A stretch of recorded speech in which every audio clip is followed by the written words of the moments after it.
The northern mountains of Nova Terra pierced the violet sky like crystal spears. Through the facility's perimeter fence, Ethan could see the massive quantum transmitter array, its dishes aimed at the stars. Behind him, Lyra and June made final adjustments to their equipment. "The access codes will get us through the first 2 security layers," June explained, her cybernetic eyes scanning constantly. "After that, we'll have 4 minutes before the system flags the intrusion." "And the Shadow Guard?" Lyra asked, checking her weapon with practiced ease now. "Still searching the cave systems," June replied. "But they'll respond the moment we trigger the reactor cascade. Every Empire ship in the sector will be on us within minutes." Ethan watched Lyra absorb this information. Gone was the refined princess who'd arrived at his compound what felt like a lifetime ago. In her place stood a warrior, her iridescent skin darkened with stealth coating, her movements precise and confident. "Ready?" he asked softly. She met his eyes. "I was born into power, raised to command others. But you and June, you taught me how to fight for something bigger than myself. So yes, I'm ready." The first phase of their infiltration went smoothly, almost too smoothly. June's access codes worked perfectly, getting them through the outer security and into the facility's main complex. The skeleton night crew they encountered were quickly subdued with non-lethal tactics, following Lyra's insistence on avoiding casualties. "Transmission room ahead," June whispered, her augmentations interfacing with the facility's systems. "But we've got company. 3 guards, heavily armed." "I'll handle this," Lyra said before either could stop her. She stepped into view of the guards, her stealth coating deactivating to reveal her full celestial appearance. "Gentlemen," she said, her voice carrying that innate royal authority. "Your facility is about to be attacked by Empire forces. I'm here under the Interstellar Asylum Protocol, requesting emergency communication access." The guards hesitated, weapons half raised. It was all the distraction Ethan and June needed. Within seconds, all 3 guards were unconscious. "Nice improvisation," Ethan commented as they secured the transmission room. "I told you there was value in diplomatic training," Lyra replied with a hint of her old humor. June immediately went to work on the quantum transmitter controls. "Getting access to the reactor systems now. But something's wrong, there's already an active connection to Arcturus." The main screen flickered to life, revealing a face Ethan had hoped never to see again. General Thorne smiled coldly, his holographic image filling the room. "Welcome, Your Highness. Commander Vale. Did you really think we wouldn't anticipate your move?" Lyra stepped forward. "It's over, Thorne. We're exposing everything, Helios, the Nexus project, all of it. My dear child, exposure was never our concern. We wanted you here." Thorne's smile widened. "This facility isn't just a communication array. It's a testing ground. And you've just volunteered to be our first successful integration subjects." Energy fields suddenly sprang to life around them as hidden emitters activated. Ethan felt a familiar burning sensation, the same he'd experienced at Helios. "The Nexus technology," he growled. "It's already here." "A small-scale version," Thorne confirmed. "Perfect for testing on, shall we say, resistant subjects. Your genetic structures will be forcibly merged with celestial DNA. Those who survive will become the first of our new hybrid army." June's cybernetic systems were sparking, affected by the energy field. "The connections, can't shut them down." "You're insane," Lyra gasped, fighting against the growing pain. "This isn't evolution, it's genocide." "It's necessity," Thorne countered. "Humanity's adaptability combined with celestial power. The perfect soldiers, loyal to the Empire alone. Your father understood this." "My father." Lyra locked eyes with Ethan through the haze of energy. "My father was wrong." What happened next seemed to unfold in slow motion. June, her cybernetics failing, managed to slam her hand down on the console. The energy fields fluctuated. Ethan saw his chance and tackled Lyra, covering her body with his own as the fields intensified. "What are you doing?" Thorn demanded as warning signals filled the room. "What I should have done at Helios," June managed through gritted teeth. "Setting off a feedback loop. The energy, it's going to." The explosion that followed would be visible from orbit. The quantum transmitter array erupted in a cascade of power, the Nexus technology overloading in a spectacular chain reaction that reduced the facility to atoms. But in the moments before the blast, something extraordinary happened. The energy flowing through Ethan and Lyra merged, not in the violent manner Thorn had intended, but in a perfect, voluntary synchronization. Their genetic structures, instead of being forcibly combined, chose to adapt to each other. When consciousness returned, they found themselves in the ruins of the facility. The sky was beginning to lighten with Nova Terra's violet dawn. "June?" Ethan called out, struggling to sit up. "Here," came the response. Their friend emerged from behind a collapsed wall, her cybernetics slowly coming back online. "Whatever you two did with that energy, it created some kind of protective field. Saved all three of us."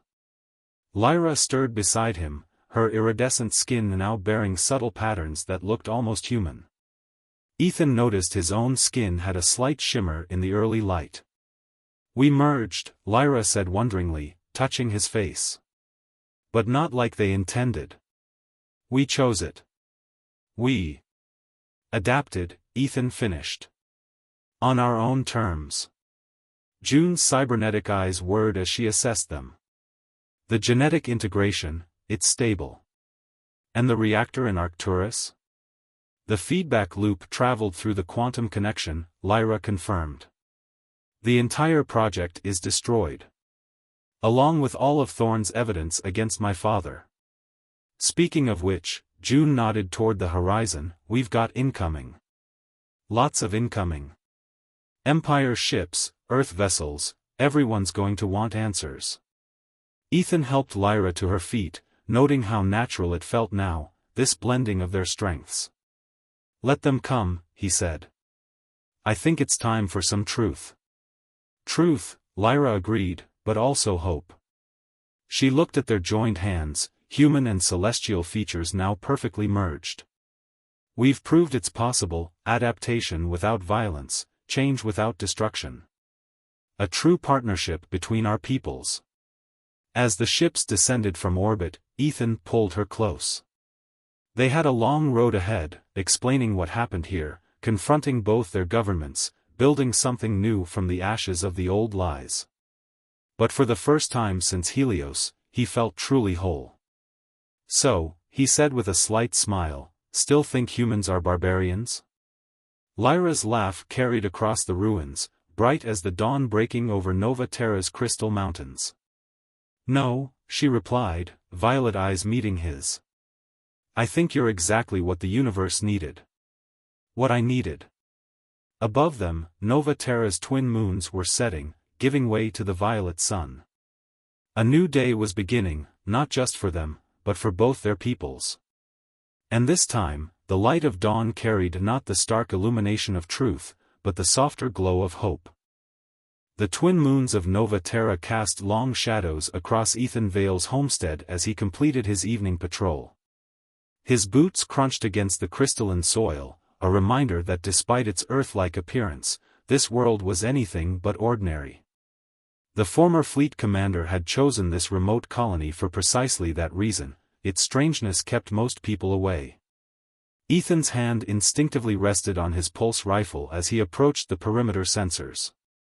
5 years of solitude hadn't dulled his tactical awareness, if anything, the isolation had sharpened it. The floating lights of the bioluminescent insects cast an ethereal glow across his weather-worn features, highlighting the scar that ran from his left temple to his jaw, a permanent reminder of the day everything went wrong. The proximity alert shattered the evening silence. Ethan's muscles tensed as he watched a sleek vessel pierce through the aurora-filled sky, its design unmistakably Celestial Empire technology. It was too small to be a warship, but its stealth capabilities suggested something equally concerning, a diplomatic vessel. The ship landed with practiced precision in the only clearing large enough to accommodate it. Ethan positioned himself behind a massive crystal formation, weapon ready but not raised.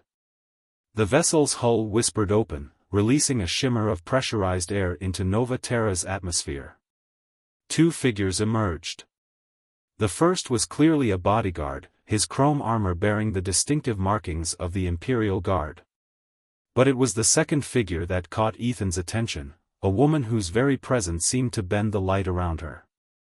Her skin had the iridescent quality unique to the celestial nobility, shifting colors like the surface of a soap bubble. She moved with the kind of grace that came from generations of genetic refinement.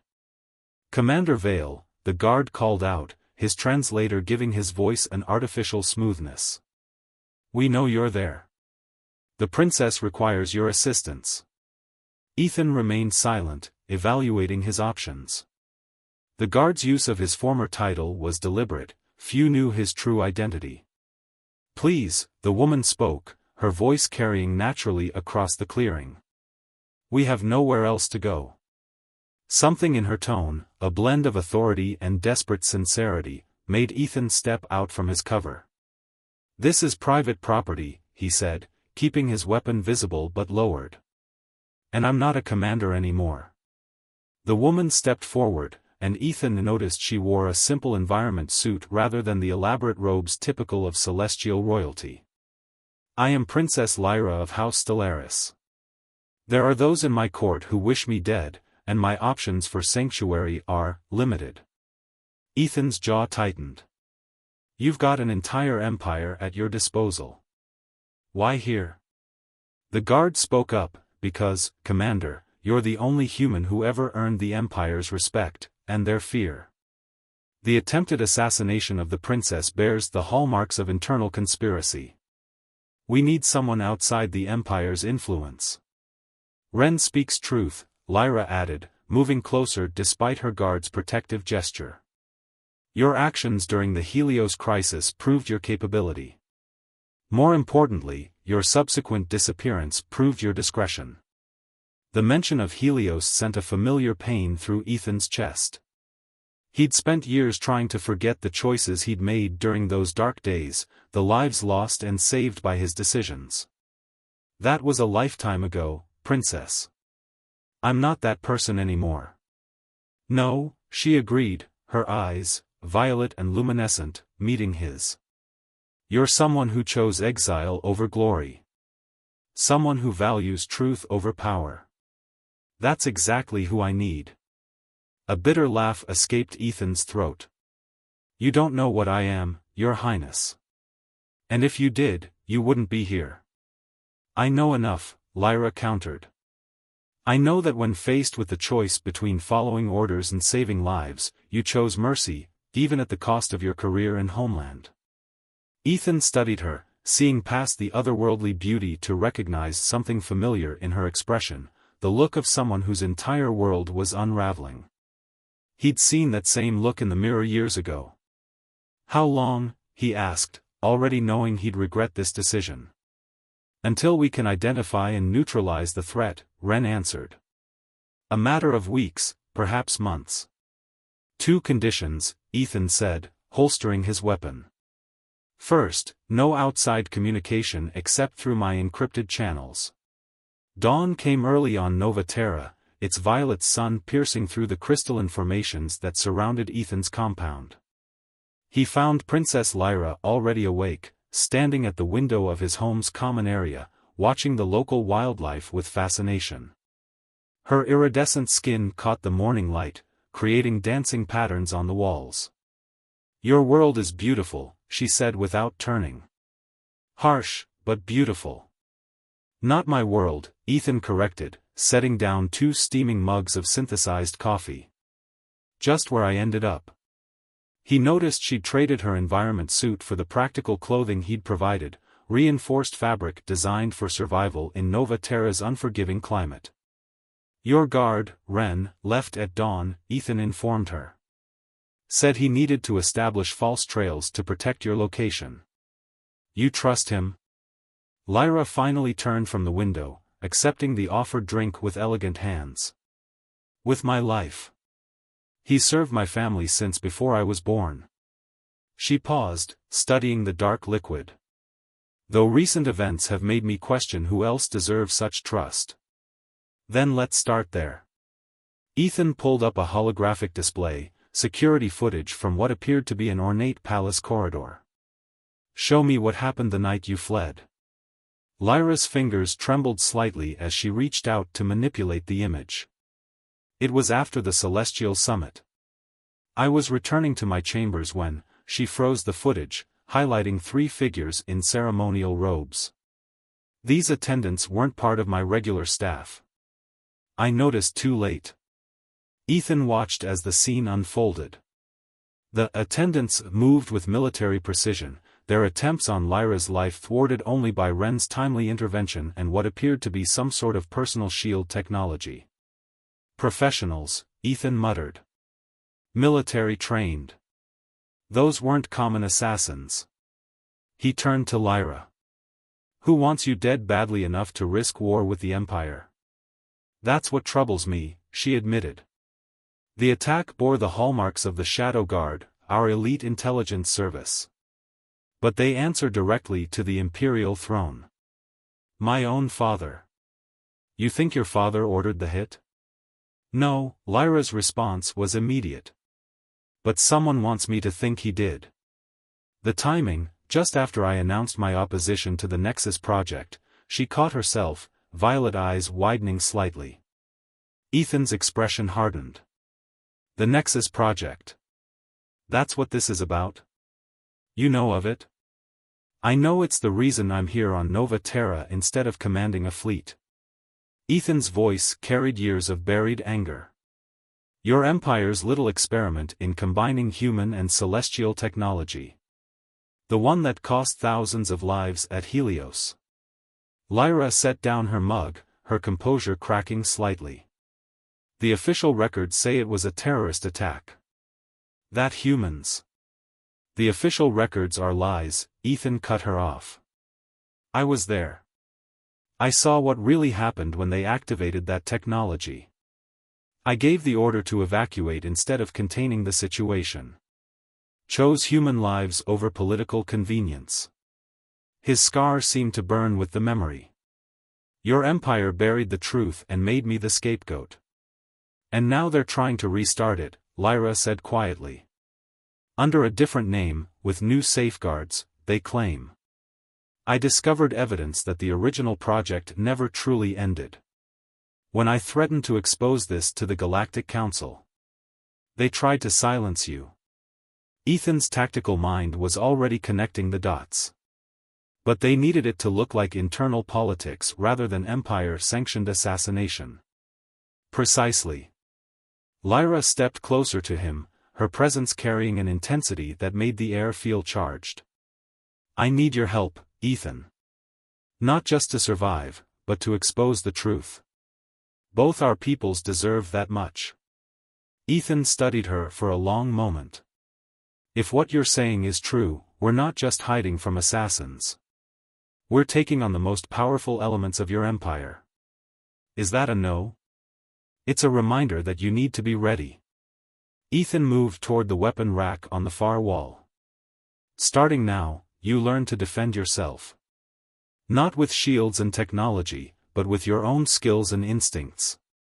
Lyra watched as he selected 2 training staffs. You're going to teach me to fight like a human? I'm going to teach you to survive like one. He tossed her a staff, which she caught with surprising grace. Lesson 1, in real combat, there are no rules, no honor, no fair play. Just survival. My tutors always said humans were savages, Lyra commented, testing the weight of the staff. Perhaps that's exactly what I need to become. Not savages, Ethan corrected, moving into a defensive stance. Survivors. Show me your form, princess. Let's see what we're working with. What followed was a grueling morning of basic combat training. Despite her refined upbringing, Lyra proved to be a quick study, her natural grace translating well to martial movements. By midday, she was covered in sweat, her iridescent skin flushed with exertion, but her eyes shone with determination. Better, Ethan acknowledged after she successfully blocked a complex combination. But you're still telegraphing your moves. In real combat. The perimeter alarm cut him off. Someone had breached the outer sensor grid. Stay here, he ordered, grabbing his pulse rifle. But Lyra was already moving to the security console, her royal bearing replaced by focused alertness. Multiple signatures, she reported. Moving in a standard search pattern. These are professional hunters. Ethan's jaw tightened. They'd found them far sooner than he'd anticipated. Looks like your practical education is about to begin ahead of schedule, Princess. Grab the emergency packs, the ones I prepared last night. It's time to show you why I chose this location. As they moved quickly through the house, gathering essential supplies, Lyra asked, "Where are we going?" Ethan activated a hidden panel, revealing a tunnel entrance. The Crystal Caves. Nova Terra's mineral deposits play havoc with tracking technology. Down there, will be ghosts. He paused, meeting her eyes. Do you trust me? Do I have a choice? There's always a choice, Princess. But right now, all of them go through that tunnel. Without another word, they descended into the darkness, the sounds of approaching hunters fading behind them. As the tunnel mouth sealed automatically, Ethan couldn't help but appreciate the irony. He'd come to Nova Terra to escape his past, only to find himself running straight back into a conflict he'd tried so hard to forget. But this time, he wasn't running alone. The crystal caves of Nova Terra pulsed with an inner light, casting ethereal shadows as Ethan and Lyra moved deeper into the labyrinth. Bioluminescent fungi clung to the walls, providing just enough illumination to navigate the treacherous terrain. Their footsteps echoed off crystal formations that hummed with strange harmonics, creating a natural interference field that would confound any pursuit. The resonance patterns, Lyra whispered, her voice filled with wonder despite their dire situation. They're similar to our quantum communication arrays. Is that why you chose this place? Partly, Ethan replied, pausing to check their position on a specialized mapping device. The crystals emit a frequency that disrupts most scanning technology.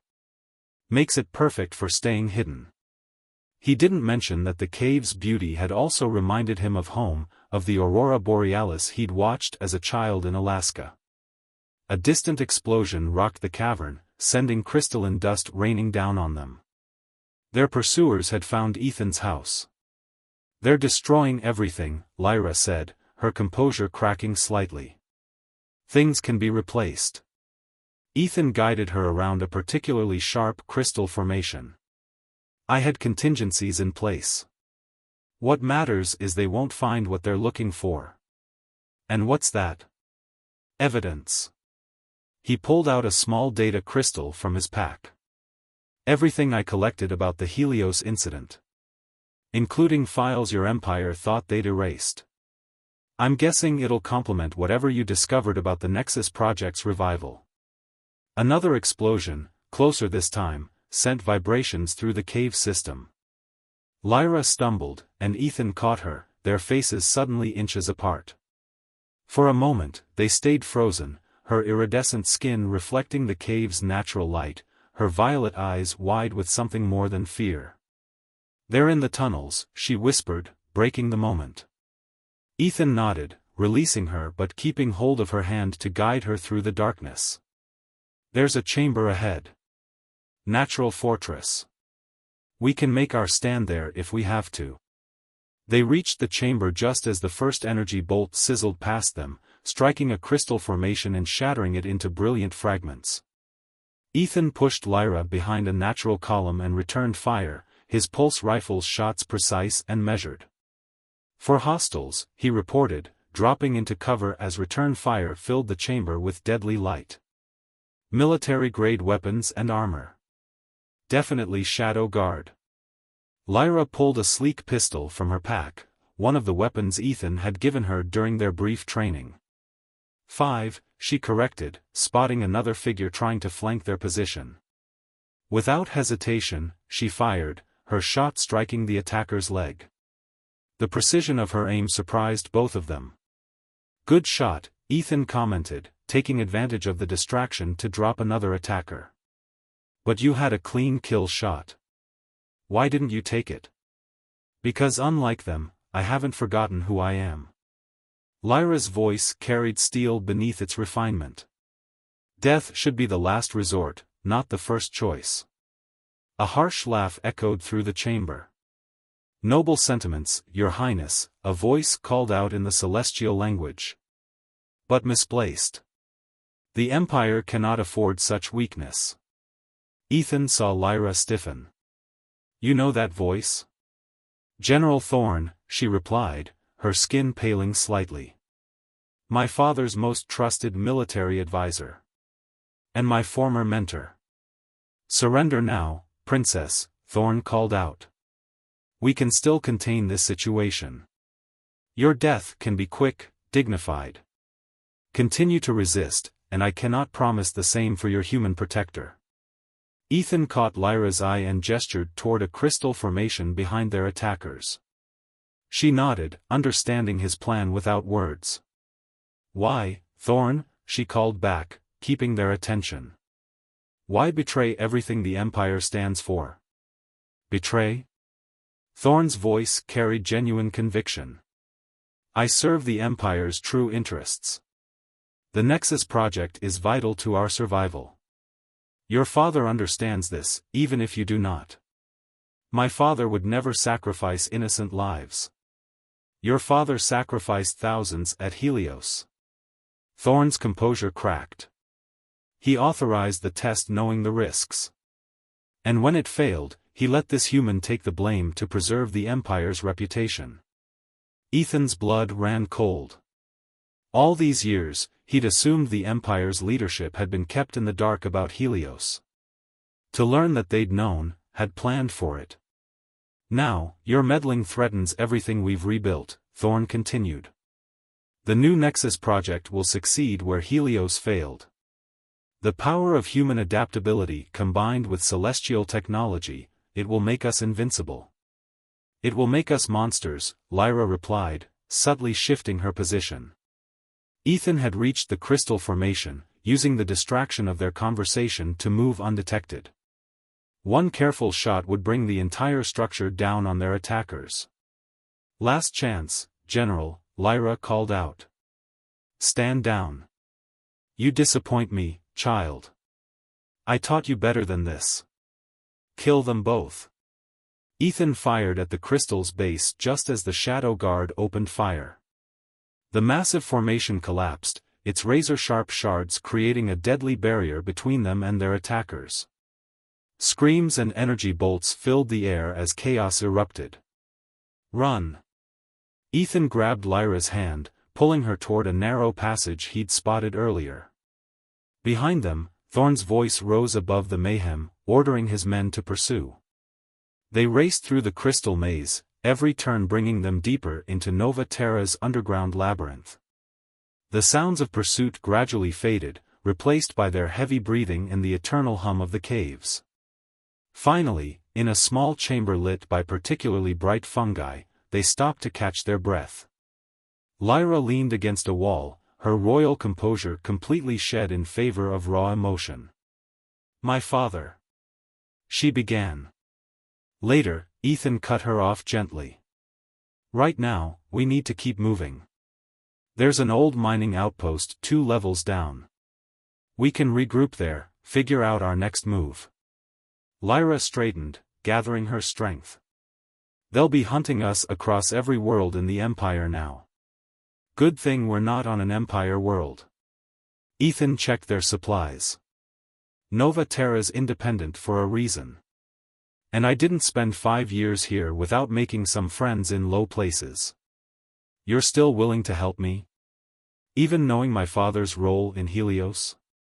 Ethan studied her for a long moment, seeing the weight of betrayal in her eyes. "You're not your father, princess. You proved that today when you chose not to take that kill shot." He shouldered his pack. "Besides, I've got my own scores to settle now. Shall we?" Lyra fell into step beside him as they descended deeper into the caves. Above them, Nova Terra's crystal heart continued its eternal song, indifferent to the dramas of empires and exiles playing out in its depths. The abandoned mining outpost looked like a mechanical skeleton in the crystal cave's ethereal light. Ethan worked silently at an ancient console while Lyra paced the cramped space, her iridescent skin dimmed by exhaustion and dried crystal dust. "Stop," Ethan said finally, looking up from his work. "You're wearing a path in the floor. How can you be so calm?" Lyra demanded. "Everything I believed in, everyone I trusted, it was all built on lies." She ran her fingers through her hair, the gesture achingly human despite her alien appearance. "My father sacrificed thousands at Helios, then let you take the blame. And Thorn, he practically raised me. Trust, loyalty, honor, they're comfortable illusions." Ethan's voice carried years of bitterness. "Power is the only truth empires understand. Is that what you really believe?" Lyra stopped pacing, studying him intently. "Is that why you chose exile? Because you lost faith in everything?" Ethan's hands stilled on the console. "I chose exile because I couldn't live with the lies anymore. Couldn't keep following orders I knew were wrong." He met her gaze. "Sound familiar?" Before she could respond, the console hummed to life, projecting a holographic display of Nova Terra's subterranean network. Scattered red dots indicated heat signatures, search parties combing the caves. "They're being thorough," Ethan observed. "But they're avoiding this section. Too much electromagnetic interference from the old mining equipment. Which makes it perfect for what we need to do next." A new voice echoed through the chamber. Both Ethan and Lyra spun, weapons raised, but Ethan lowered his immediately. "Damn it, June," he growled. "I could have shot you." A figure emerged from the shadows, a woman of Asian descent with cybernetic augmentations visible along her temples and jaw. She smiled, the expression making her look younger despite the obvious military bearing. "If I thought you'd gotten that sloppy, old friend, I wouldn't have shown myself." June nodded respectfully to Lyra. "Your Highness. Welcome to the Resistance." "Resistance?" Lyra looked between them. "Ethan, who is she?" "Lieutenant June Park," the newcomer answered. "Former Earth Special Forces, now part of Nova Terra's underground network. We keep tabs on both Earth and Empire activities out here in the frontier." Her cybernetic eyes flickered with data. "And we've been very interested in the revival of the Nexus project." Ethan pulled up files on the console. "June's been my eyes and ears since I came to Nova Terra. She's the one who helped me set up the compound topside. And now I'm here to tell you it gets worse," June said grimly. "The Empire isn't just restarting Nexus. They're ready for full implementation. We intercepted communications, they're planning to use the technology on an entire population." "What?" Lyra's voice was barely a whisper. "That's impossible. The energy requirements alone are being met by a new quantum reactor they've built in the Arcturus system," June finished. "Your father's been busy, princess." Lyra sank into a chair, the weight of this new revelation evident in her posture. "How many would die?" "Initial estimates? Millions." June's augmented eyes showed scrolling data. "The success rate of human celestial genetic integration is still under 20%. But the Empire considers it an acceptable loss for creating their perfect hybrid army." Ethan slammed his fist against the console. "That's what Helios was really about, wasn't it?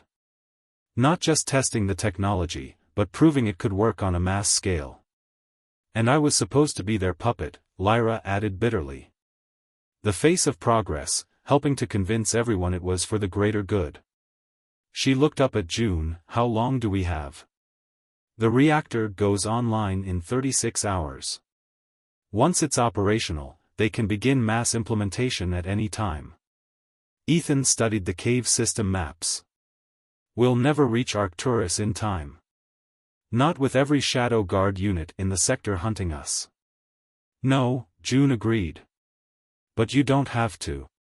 She inserted a data chip into the console, bringing up new schematics.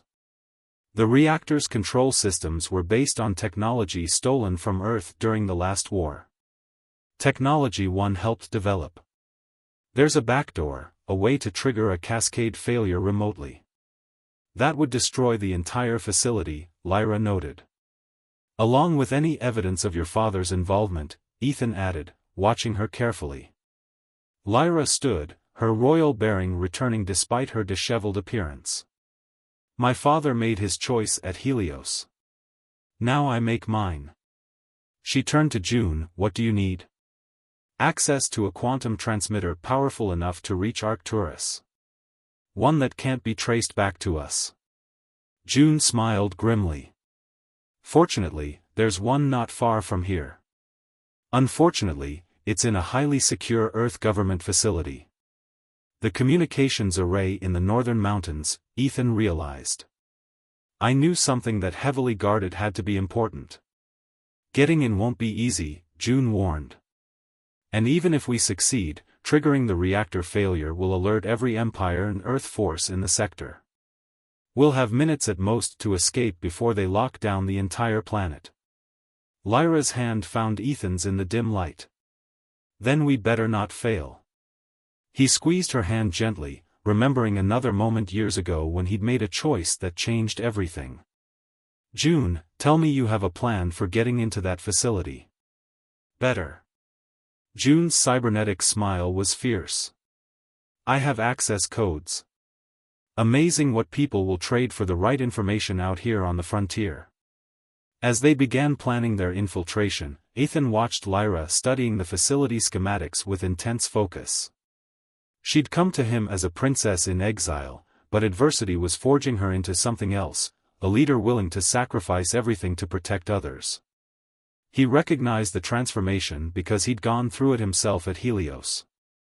Sometimes, he realized, the only way to hold on to your humanity was to let go of everything else you thought defined you. The crystal caves hummed around them, their ancient song a reminder that empires and wars were fleeting things. But the choices they made here, in these final hours, those would echo through time long after the caves had crumbled to dust.